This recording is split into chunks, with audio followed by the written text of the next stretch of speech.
El plato fuerte.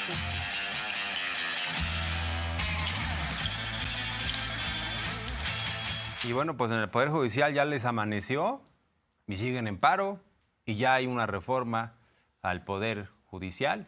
Entonces, ¿por qué razón habría que continuar con la huelga? Hay que destacar que Norma Piña y compañía, ministros y ministras, validaron también el paro en la Suprema Corte de Justicia. Entonces, la pregunta es, ¿van a continuar en paro? A pesar de que ya la reforma ya fue, ya se va a publicar, ya se cumplió con el proceso, ¿qué razón tendría de ser la huelga? O que nos diga Norma Piña que quiere seguir de vacaciones, que están de vacas, ¿no? Ellos, y que pues le van a seguir hasta lo que les dure, hasta donde se tolere por parte de la sociedad, porque son recursos públicos los que están utilizando. La propia presidenta electa les reclama a estos ministros y ministras que si van a continuar en paro y por qué seguir cobrando recursos públicos, que además ya lo hemos visto en estas mañaneras. No es poco lo que piden, les gusta lo caro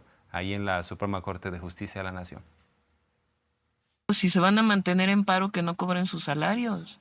O sea, porque es muy cómodo no trabajar y seguir cobrando 400,000 pesos al mes o 150,000 pesos al mes. O sea, ¿cómo? Porque es recurso público, ¿eh? El Poder Judicial recibe recursos públicos. Eso quiere decir del pueblo de México. Bueno, y entre otras cosas, le preguntaron al presidente Andrés Manuel López Obrador sobre qué sigue en materia de seguridad, cómo ve la cosa hacia un futuro. Lo que plantea es que bajo el liderazgo de Claudia Sheinbaum como presidenta de México, se va a continuar atendiendo las causas que generan la violencia, atendiendo a los jóvenes, atendiendo a las comunidades, seguirán los programas del bienestar. Y señala López Obrador que esa es la ruta correcta. Algunos dicen, oye, es que no es tan rápida como quisiéramos. ¿Qué queremos?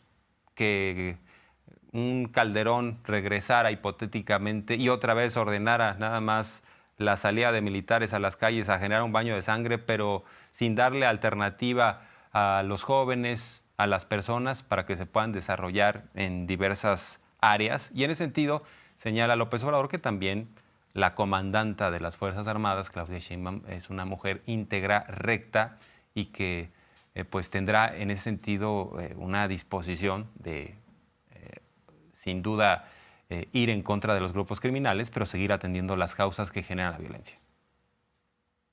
Yo veo que va a seguir controlándose el problema de inseguridad, de violencia, porque la presidenta electa es una mujer recta, estricta, muy capaz,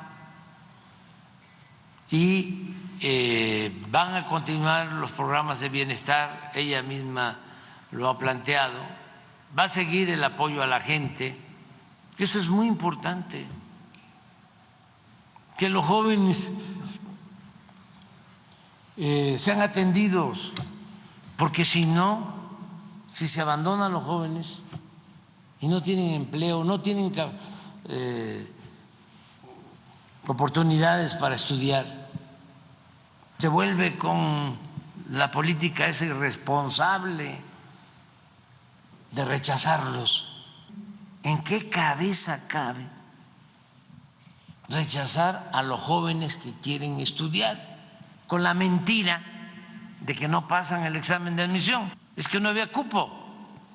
Y a propósito de la violencia, particularmente en Sinaloa, que se presume que pudiera haber, sin duda, pues más homicidios porque hay dos grupos en disputa, lo que plantea el presidente es que hay elementos suficientes de la Guardia Nacional, hay militares, que los conservadores quisieran precisamente un baño de sangre, pero pues constantemente López Obrador ha hecho un llamado a estos grupos que están confrontados a que no escale la violencia, se está actuando en consecuencia, pero no deja de criticar el presidente en el pasado los pactos de silencio, cuando los dueños de los medios de comunicación en 2011 se sometieron a Felipe Calderón, cuando precisamente estábamos en uno de los picos más altos de violencia en este país y hubo un pacto del silencio para mirar para otro lado por parte de los medios de comunicación, siempre y cuando, eso sí, hubiera contratos de por medio. El Financiero tenía contratos en penales federales, por ejemplo.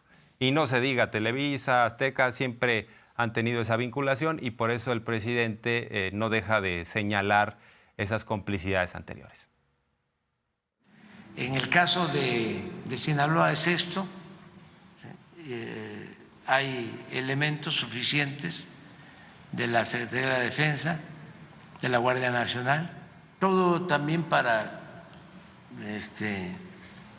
que no haya alarmismo, sensacionalismo, porque todo lo hacen más grande, lo magnifican. Antes, ¿no?, había hasta pactos de silencio cuando se dedicaban a quemarle incienso al presidente.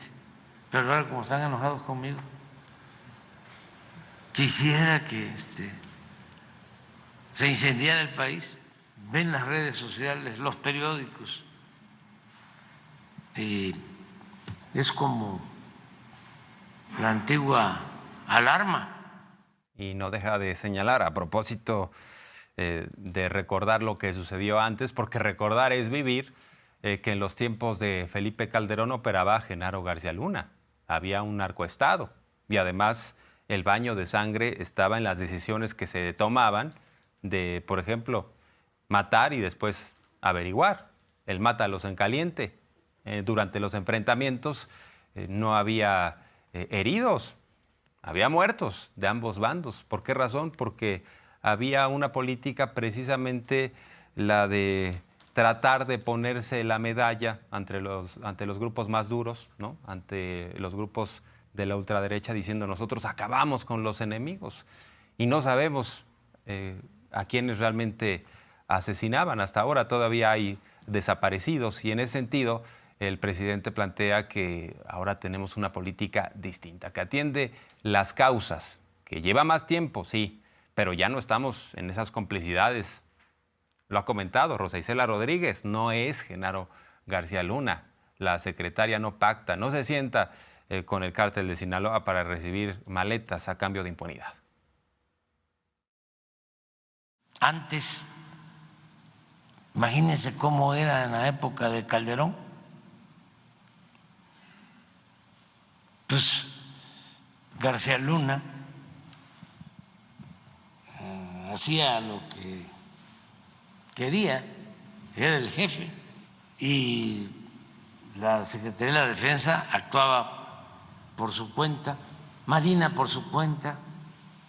Ahora no, eran más en los enfrentamientos los muertos que los heridos y detenidos, porque remataban a los heridos. Les decían los de arriba, ustedes hagan su trabajo y nosotros nos hacemos cargo de los derechos humanos.